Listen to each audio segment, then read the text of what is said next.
Pour ceux qui sont sur l'estrade, on revient en salle, on clôture cette partie.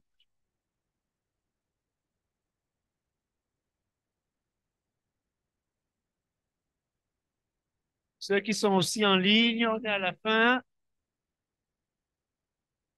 pour cette partie.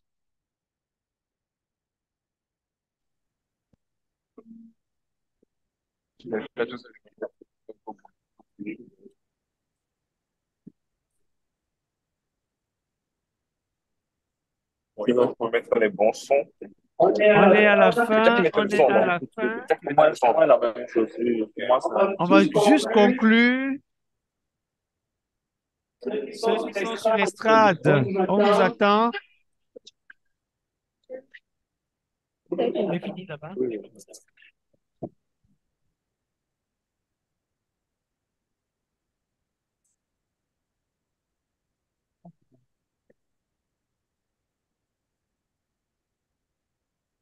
Bon, je pense que vous avez vous-même fait la partie qui fait pour servir de manière. On peut conclure cette partie. Est-ce qu'il y a quelqu'un qui avait une attente qui n'a pas été satisfaite? Ça me rassure. La même chose, la même peut-être, madame. D'accord. Pour qui va peut-être ces gens sont j'ai entendu participer et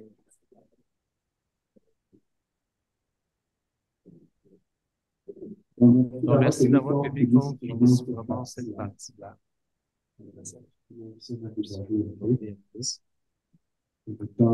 le lunch, et peut-être avec conclure bien. Voilà, c'est dans l'après-midi. Le lunch. Oui. Euh, les gens en ligne peuvent déjà Amen. poser la question.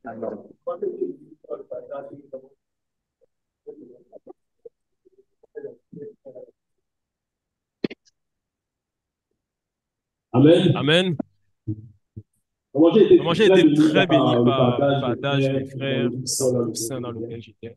Euh, Euh, j'ai eu des j'ai eu des réponses par réponses rapport par à mes rapport à attentes, mes mais il y a une attentes, mais il y a attente une attente particulière qu'en particulière qu'en partageant partageant moi-même, je me moi-même, suis je me rendu suis compte que rendu je n'ai compte pas que eu. je n'ai pas eu. Celle Celle liée liée au fait au que fait que le Seigneur le Jésus a Seigneur Jésus a été été est allé est dans le allé dans désert, le le désert, Seigneur, le Seigneur, Dieu l'a amené Dieu dans l'a le amené à désert, le côté, pour en fait, pour être tenté. être tenté. Et on voit que la Et on voit que la tentation tentation continue, continue, même quand même quand Jésus Jésus demande, demande il au se diable de retirer, se il se retirer, retire. il se retire. Et à Et la fin à du la fin, verset, vous voyez ce que c'est que cette partie de la tentation. Donc, le diable s'est retiré autant tant favorable. Si je sais que c'est que tu es. pardon, on a parlé de mettre Ah, voilà. Du coup, je me suis posé la question moi-même dans ma vie, parce que dans cette étape, il était en train d'être équipé. Est-ce que quand on commence à voir à quel moment je suis totalement équipé, quand est-ce que ça s'arrête? Parce que c'est Dieu qui décide que tu es équipé pour maintenant agir. Tu ne fais pas de toi, mais tu dois d'abord être équipé. Et c'est Dieu qui décide. Jusqu'à présent, voilà, je n'ai pas reçu cette exactement comment discerner quand est-ce que je suis totalement équipé ou est-ce que je dis ça va, je suis fatigué d'être. Je pense que j'ai été assez équipé, je partage, maintenant je m'arrête là. Et en fait, c'est par rapport à ce, c'est cette attente-là que je n'ai pas eu quand vraiment discerner et se lancer. Ne pas dire que tu es toujours en train de rester dans cette phase. Je ne sais pas si je me suis fait bien par rapport à- Amen. Amen. Qui avait la même attente ou qui avait?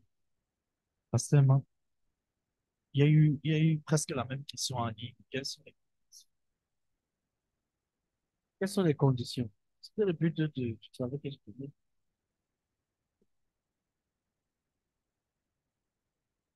Donc, si elle n'était pas présente, elle va se faire juste plus tard.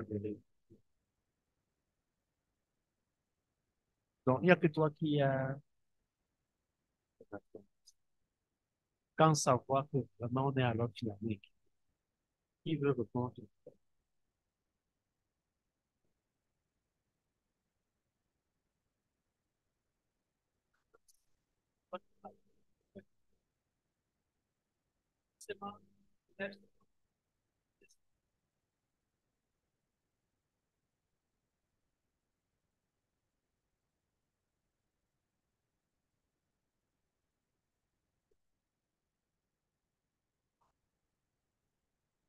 Gloire à Dieu.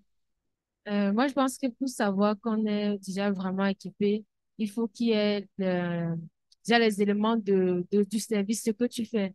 C'est-à-dire, parce que la parole dit que le Saint-Esprit m'a oint pour annoncer la bonne nouvelle au pauvres. Donc, quand tu fais déjà vraiment ça, et qu'il y a aussi la renommée qui vient avec, pour moi, et aussi par rapport au fait qu'il a déposé le livre et la parole a été accomplie. Dans les paroles, peut-être que j'avais dit par rapport à l'appel. Je pense. Bon, pour être clair, moi, je pense par deux choses. La renommée et le fait de vraiment faire ce pourquoi le Seigneur t'a oint. Je ne sais pas si c'est un peu clair.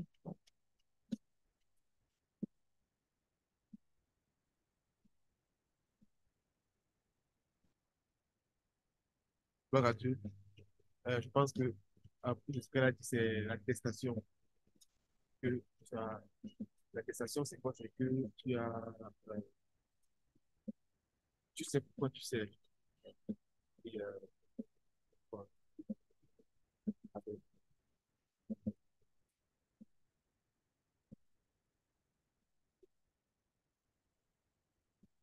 Gloire à Dieu.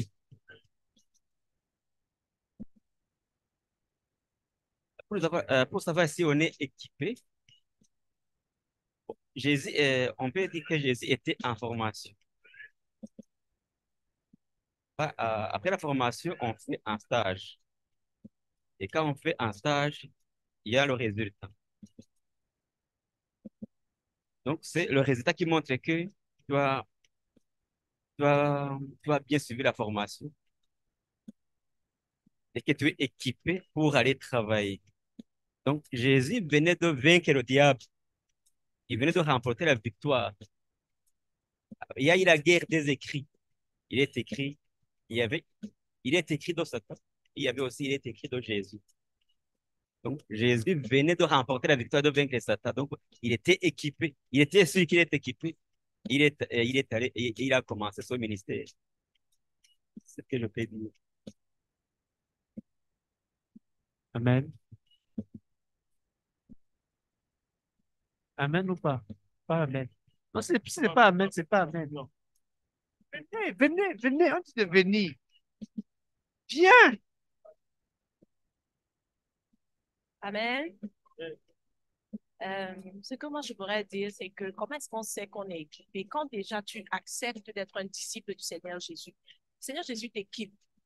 Le Seigneur Jésus te donne, ça veut dire il te donne cette, tu prends, tu te dis, je veux servir le Seigneur Jésus. Alors, ça veut dire que tu t'es engagé. Et le Seigneur Jésus ne va pas te laisser. Le pasteur a dit tout à l'heure, quand le Seigneur Jésus t'appelle, il t'appelle où tu es, dans ce que tu fais. Donc, moi, ce que je pense, c'est que quand le Seigneur Jésus t'appelle, quand tu t'engages déjà à être un disciple du Seigneur Jésus, le Seigneur, quand il a été tenté dans Luc, quand on a lu, c'était avec la parole. Nous devons savoir, est-ce que je suis prête? Parce que le diable a tenté le Seigneur Jésus avec la parole. Ça veut dire que quand les tribulations et les tentations vont venir, sommes-nous prêts? Donc, l'équipement et le travail, ça se fait, c'est quelque chose de tous les jours. Est-ce qu'un jour, on est équipé jusqu'à ce qu'on a fini d'être équipé? Non. Parce que je pense, la Bible a bien dit, le diable s'est retiré en attendant le moment propice. Et à chaque tentation, c'était toujours avec la parole.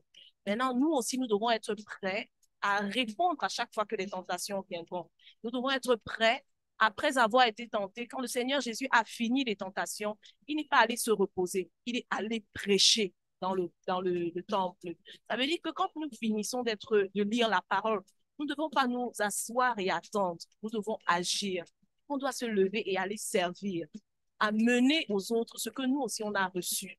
Et c'est en amenant aux autres que nous aussi on continue de se former, on continue encore de s'équiper. Donc, moi, c'est un peu ce que je pourrais partager. Merci. Gloire à Dieu. Moi, je pense que pour savoir si on est équipé ou pas, cela se fait savoir dans deux volets, je vais dire ça comme ça, intérieurement et extérieurement. Intérieurement, ça vise beaucoup plus le Saint-Esprit. Parce que c'est pas, premièrement, nos œuvres qui attestent que nous sommes équipés, mais c'est le Saint-Esprit, en fait, qui nous le dit. C'est lui qui nous donne des dons. Parce que, voilà, si tu es appelé à être évangéliste, pasteur, il va te donner certains dons qui vont te permettre d'effectuer certaines choses. Quand Jésus a été oint pour guérir, pour faire ci et ça, il a reçu certains dons qui lui ont permis de faire cela. Donc, je pense que, premièrement, pour savoir si on est équipé, il faut avoir cette relation le Saint-Esprit qui va nous attester cela et nous dire même, j'ose pas qu'ici, il y a des gens qui ont reçu certains dons et ils ont su qu'ils ont reçu ces dons-là. Donc, ils vont dire, j'ai reçu le don de guérison, j'ai fait un rêve où on me donnait, je sais pas trop quoi, j'ai guéri une personne. Il y a tellement de témoignages comme ça où des gens peuvent attester que le Saint-Esprit lui ont donné un certain don, en fait. Donc, il y a déjà ça, le Saint-Esprit nous permet d'avoir ces dons-là. Il atteste ça en nous. Et maintenant, j'ai été conduit dans Matthieu 7. À partir du verset 15, la parole dit, gardez-vous des faux prophètes. Ils viennent à vous en vêtements de brebis, mais au-dedans, ce sont des loups ravisseurs. Vous les reconnaîtrez à leurs fruits. Que, euh, que ont des raisins sur des épines ou des figues sur des charbons?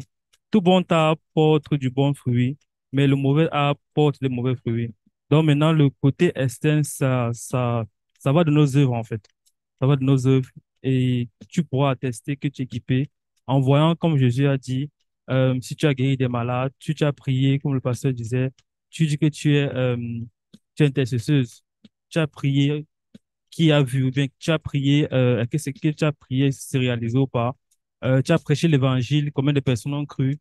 Donc après, il faudra aussi voir tes œuvres, mais ça vient après, après que le Saint-Esprit, comment dire, après la relation intime au Saint-Esprit qui va te la tester d'abord.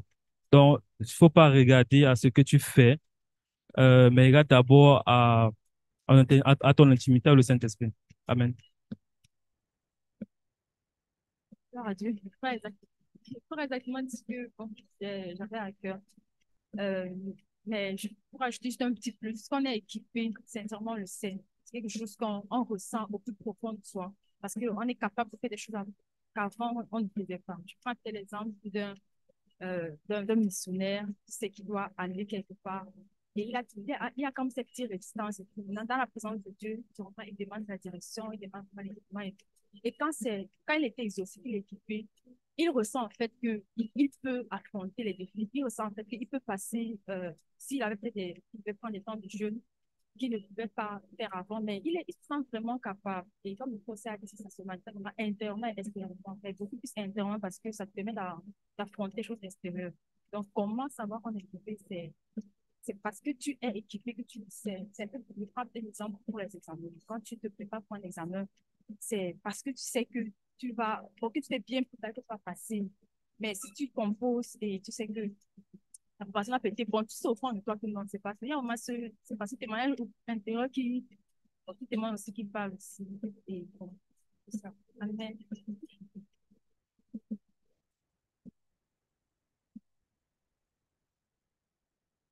Bonsoir, bonjour. Bon, pour commencer, je voudrais d'abord, au départ, je voudrais ajouter euh, à des, comment savoir quand on est équipé. Je voudrais d'abord dire que c'est à la fin du processus, quand on sait qu'on est équipé, quand tu te sens libre de faire ce pourquoi tu es appelé et tout, là, tu es convaincu que tu es équipé. Bon, je me suis pas levée. Après, je me suis dit non, mais en réalité, on n'est jamais suffisamment équipé. Pour moi, ça, c'est ma vision des choses. Parce que à chaque mission, tu as besoin d'avoir certains outils. Le pasteur a dit tout à l'heure que c'est comme quand il prêche, il prépare sa prédication, mais au moment de faire cette prédication, ce n'est jamais exactement ce qu'il avait prévu de faire. C'est-à-dire qu'à chaque pas, il a de nouveaux outils qui le permettent d'accomplir ce pourquoi il est là, en fait. Donc, pour moi, on n'est jamais assez équipé. À chaque mission, il y a les outils qui vont avec.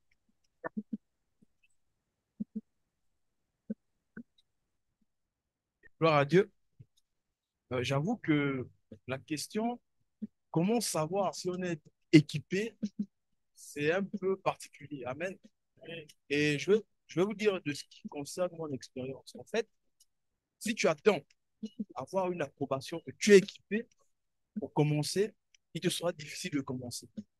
Parce qu'en fait, avec le Seigneur, en fait, on découvre, on a l'attestation, c'est sur le terrain. Donc, c'est sur le terrain que tu sauras que tu es véritablement équipé.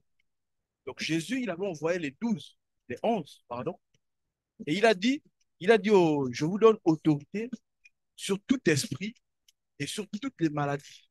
Guérissez. Et ils sont partis. Et c'est plus tard, maintenant, ils reviennent et disent, Maître, nous sommes étonnés que même les esprits impurs nous obéissent. Ça veut dire que quand ils sont partis, ils n'avaient pas d'abord cette attestation-là que véritablement ils avaient reçue. Mais c'est le résultat sur le terrain qui leur a donné cette choix-là et ils reviennent maintenant pour remettre. Maître, nous sommes garantis, là on est convaincus maintenant que nous sommes équipés. Donc ce que je veux dire en fait, c'est que je parle vraiment à mon frère, c'est que n'attends pas qu'on te dise que véritablement tu es équipé pour pouvoir aller. Il faut que tu ailles. Et c'est en allant que tu sauras vraiment que le Seigneur est avec toi. Et à la question de savoir, comment savoir si je suis véritablement équipé, c'est difficile. Pourquoi? Parce que ça rentre aussi dans le domaine de la foi. Il faut aller avec la foi.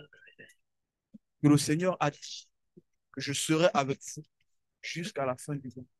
Allez, faites de toutes les nations des disciples. Tu vas et tu crois. Et c'est les résultats sur le terrain qui te montreront que tu es équipé. Donc ne soyons pas bloqués en attendant l'attestation et le diplôme pour commencer. Mais commençons. Et nous allons voir les fruits sur place. Amen. Père, je te remercie. Attends, tu vas prier. Les frères ont dit de bonnes choses. Toi, tu veux prier parce que vraiment, ils ont déjà beaucoup parlé et vraiment, c'est bien.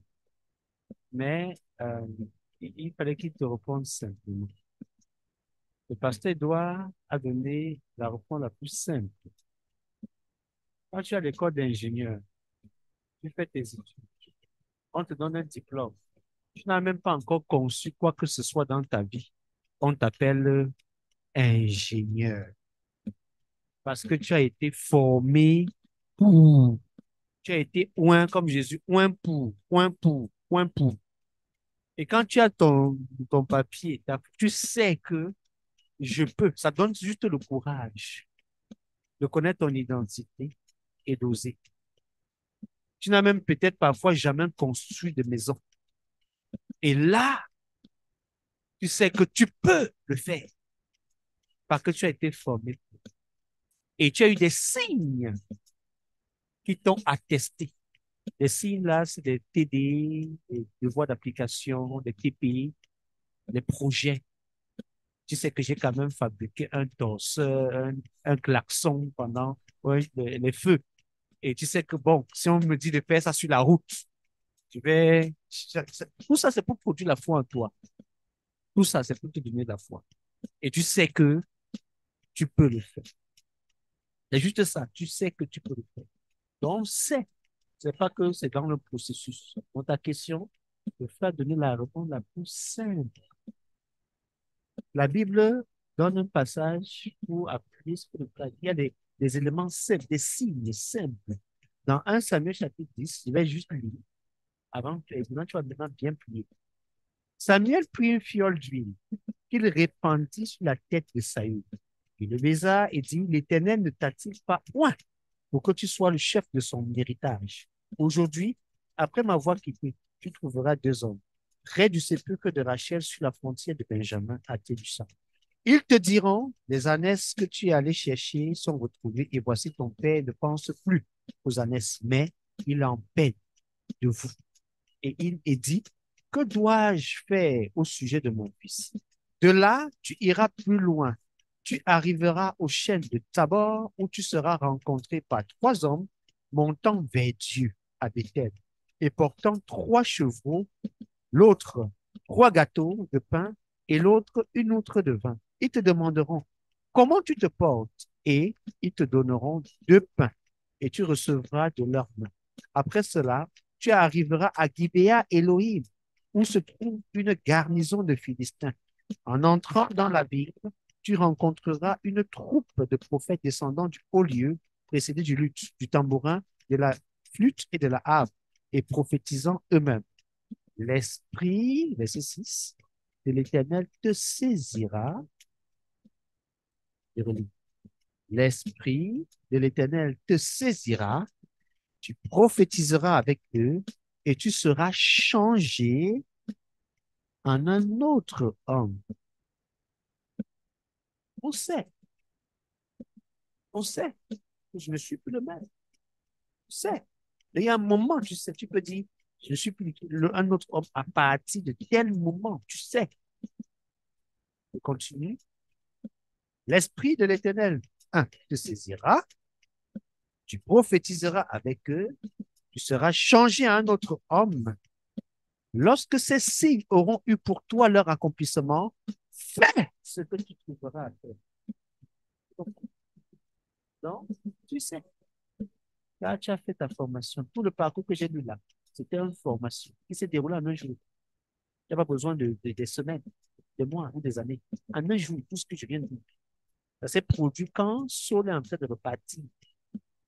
Vous trouvez son père. Ces signes sont produits. Et le signe marquant, c'est la fin là. L'esprit. Il y a les qualificatifs pour être équipé. Quand tu as les qualificatifs, alors l'esprit te saisira, tu prophétiseras, parler ce qui te concerne. Prophétiser, c'est ce qui va arriver. Tu seras changé à un autre homme, c'est la vision qui te change. Tu as prophétisé l'avenir, tu ne vois pas encore, mais tu vois dans le spirituel. Ça te change à un autre homme. Sache donc que l'Éternel est avec toi. Fais ce que tu vas faire, fais. C'est simple. Tu n'as plus besoin qu'on te dise, va faire. Ou qu'on te force, qu'on te pousse. Tu sais. Et on verra donc la productivité que les frères appelaient la renommée. Moi, j'appelle ça, dans le contexte de notre retraite, la productivité. Maintenant, tu peux prier. Et je te remercie grandement. Je te remercie grandement pour ces réponses, Seigneur. Ils m'ont permis de comprendre, Seigneur, que je n'ai pas besoin, Seigneur, de recevoir une attestation claire, mais que je l'ai déjà, ô Éternel. Je te remercie, Seigneur, d'avoir déposé ces éléments de réponse dans le cœur de mes frères et sœurs. Et je te prie de me saisir de cela, de l'attacher à ma vie et à mon activité.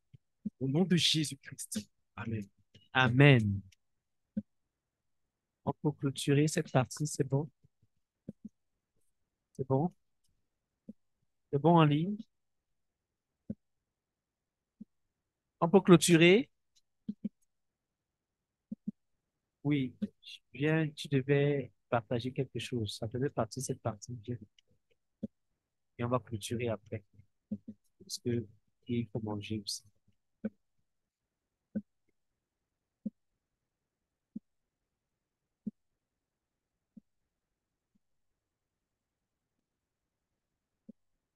Gloire à Dieu.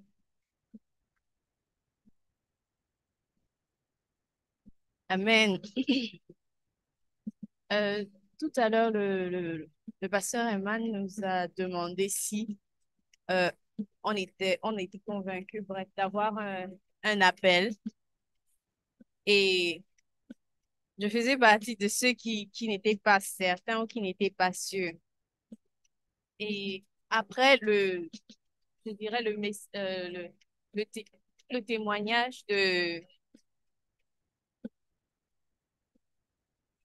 pardon.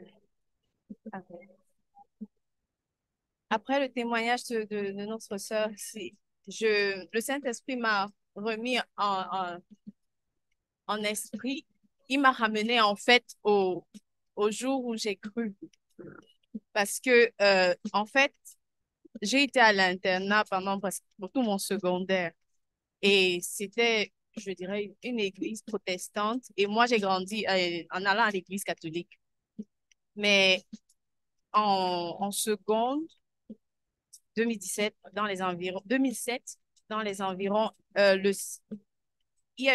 on a invité un pasteur de venir prêcher pendant le culte et il a fait l'appel. Je me suis présentée devant et le Seigneur, et on a prié pour nous. Ayant donc prié, après il est rentré dans son église et tout. Et après ça, il n'y a pas eu de suivi. Mais bon, ok. Moi déjà, au point où j'en étais, je savais que euh, il y a Dieu, il y a Jésus, euh, Marie existe, mais j'avais pas encore cette conviction que oui, on doit prier Marie, bien que j'ai grandi en sachant que oui, on doit prier Marie. Et là, vu que je savais qu'il y a Dieu, je me suis tournée donc vers Dieu et j'ai prié à Dieu en lui disant, OK, moi, je ne sais pas ce que je dois faire. Je sais que il y a des principes de base on va dire, on ne ment pas, on ne fait pas ça, on ne fait pas ci, mais je me remets tout simplement à toi et tu me dis, ah, on fait comme ça, je fais et on ne fait pas ça, ok, je ne fais pas.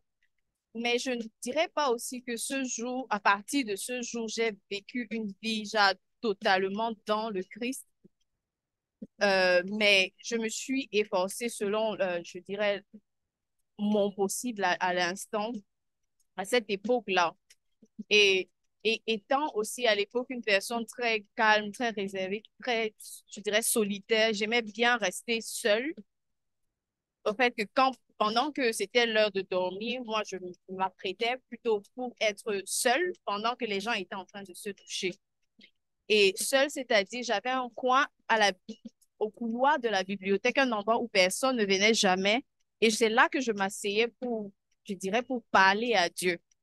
Parce que ma façon de prier, c'est, je sais pas prier doucement, genre, en interne, j'étais obligée de parler. Et je me cachais donc là-bas pour parler comme une conversation et je parlais les choses qui se sont réalisées par la suite, je dirais, oui, Dieu m'écoutait et Dieu me répondait. Et donc, toujours en faisant cela, le Seigneur me mettait des mélodies dans la tête, il me mettait des paroles, je vais dire, c'est le premier talent, en fait, que j'ai découvert de moi-même. Et même, je dirais mais vu que j'avais peur de la foule, j'avais peur de parler devant les gens. Et ce que je fais là maintenant, à cette époque, si on me remet dans cette époque-là, j'aurais disparu de façon, je sais pas, je n'aurais jamais pu me placer là pour parler à qui que ce soit. Et, et c'est pour ça que je dirais, j'ai éteint ça dans ma tête parce que je disais, je ne peux jamais chanter devant les gens, je ne peux jamais me placer devant quelqu'un. Donc, du coup, ça ne peut pas être ça. Et une fois, j'ai deux camarades qui m'ont pris, ils m'ont dit, OK, on va chanter pendant le culte à l'internat, toujours à l'internat. Et subitement, un a eu la grippe, l'autre a eu la toux. Et on nous appelle de venir chanter devant. J'étais obligée de chanter seule. Et j'ai fini de chanter. Le pasteur qui était venu là, il me dit, toi, tu as une onction pour le chant et il faut tenir la chorale de l'école.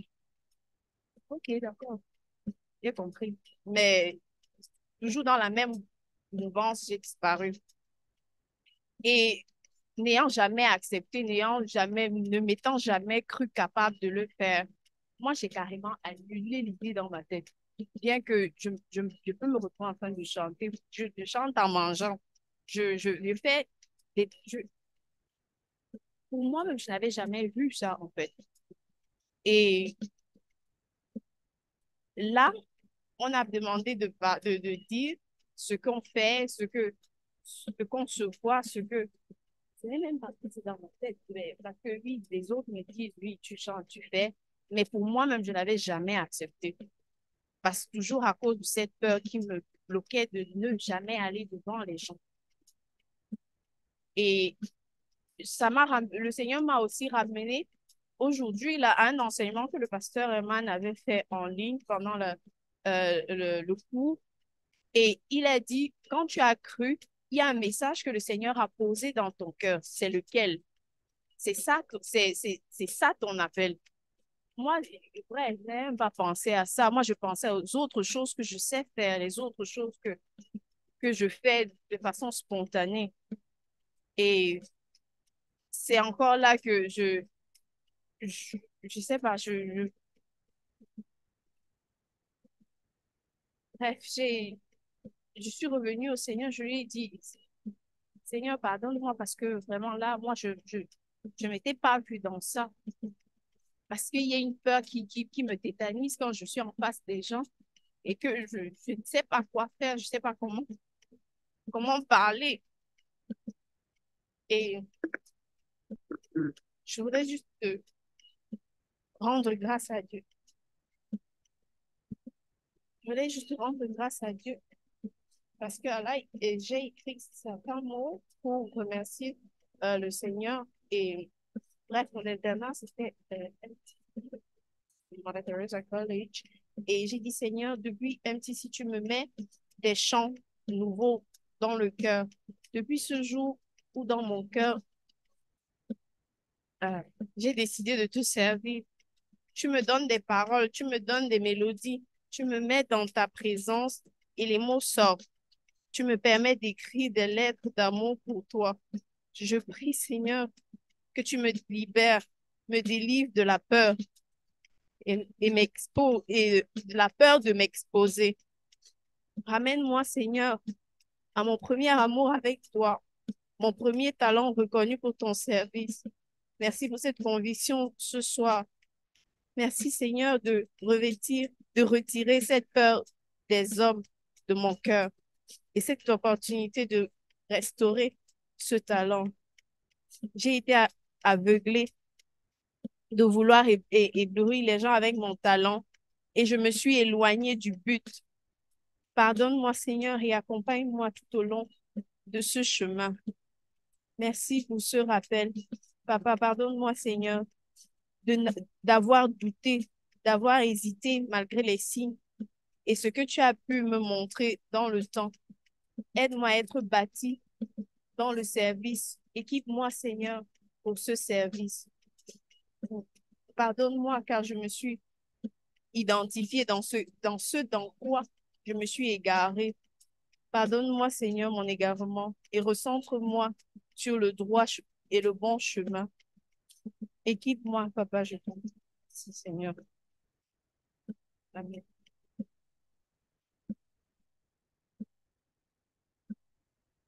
On va prier pour la sœur. Attendez. Vous voyez, Dieu nous parle quand on a peur. Il y a un mot qui revient, la peur. La peur. C'est pour cela que dans l'étude biblique, le verset 1 commence par du Saint-Esprit. J'ai été peureux, mais lorsqu'il a été rempli, il pouvait parler à travers le verset. Et le but de cette séquence, parce que je crois maintenant que je peux partager, euh, nous avons le centre d'enseignement biblique qui existe depuis 3 ans, qui a pour vocation d'enseigner la vie de l'esprit. C'est-à-dire ce qu'on fait depuis hier, qui semble naturel pour nous, ce que nous essayons de transmettre à nos étudiants pour qu'ils soient équipés pour effectivement servir. Chaque année, on a donc une retraite. On les amène dans la sanctification. On travaille au don et au talent. On prie pour le Saint-Esprit et on sort évangéliser pour qu'ils se rendent compte que la réalité qu'on a partagée en salle pendant 4-5 heures, c'est vrai dehors. Cette année, on a découpé notre stage en deux. Une partie qui s'est tenue en France au mois de juin avec le pasteur Boniface pendant sa visite. Et la seconde partie qu'on a inclue dans la retraite des frères de Liège, où la partie équipée pour servir en vue de nos étudiants dont certains se sont déplacés dans différentes localités. Vous voyez que si le Saint-Esprit nous vient, tu n'auras même pas le courage d'affronter le diable pour résister avec nous. Donc, c'est ce que je devais aborder avec vous en détail. Pour que le Saint-Esprit vienne, il faut que le péché soit ôté. Bon, il y a des préalables. Vous avez certainement chacun a dû partager et avoir au moins dans son groupe quelqu'un qui a dû parler de quelque chose qu'il devait aborder, c'est sûr. Vous voyez que c'est la peur qui bloque. Ça tombe bien. Après le repas, on va justement attaquer les blessures intérieures, les guérisons intérieures qui sont établies de délivrance qu'il faut pour que les gens puissent s'aider et ne plus fuir parce qu'ils ont peur. De qui? De quoi? Les yeux là me tuent personne. Même s'il y a 10 000 yeux, ça ne va pas te tuer. Et la peur peut te tuer. On va prier pour notre sœur. J'ai fait déjà la liaison avec le ministère que nous allons recevoir. Qu'elle soit libérée de la peur. Définitivement. Qu'elle se jette à l'eau et qu'elle fonce. Maintenant que j'ai déjà exaucé sa prière avant même la fin, j'avais dit avant la fin de la retraite, là. Dieu va parler à chacun de son matin. Et juste, on ne voulait pas interférer. Dieu a exaucé. Prions donc, parce que ce Dieu qui a exaucé va aussi exaucer pour délivrer de la peur. Prie avec tout ton cœur. Esprit de peur, nous te chassons en ces lieux. Esprit de peur, nous te chassons en ces lieux et de la vie des hommes et des femmes ici réunis et de ceux et celles qui nous suivent en ligne. Nous te réprimons, nous te réprimons, nous te réprimons et nous te chassons. Nous brisons les liens et les chaînes d'emprisonnement qui ont bloqué plusieurs, qui ont enchaîné plusieurs, et parmi lesquels notre sœur. Nous vous rendons libres au nom de Jésus. Nous vous affranchissons au nom de Jésus. Esprit méchant et démon, nous vous chassons dans les abîmes sans fin. Fini la captivité. Fini l'égarement. Fini de tourner en rond. Fini de fuir son appel, le chemin de sa destinée. Fini la peur des hommes et la peur du qu'en dira-t-on. Fini de fuir et de se cacher. Le temps de te réveiller. Lève-toi et que ton âme brille. Que ta renommée s'étende. Sois productif. Pour ça, Seigneur. Amen.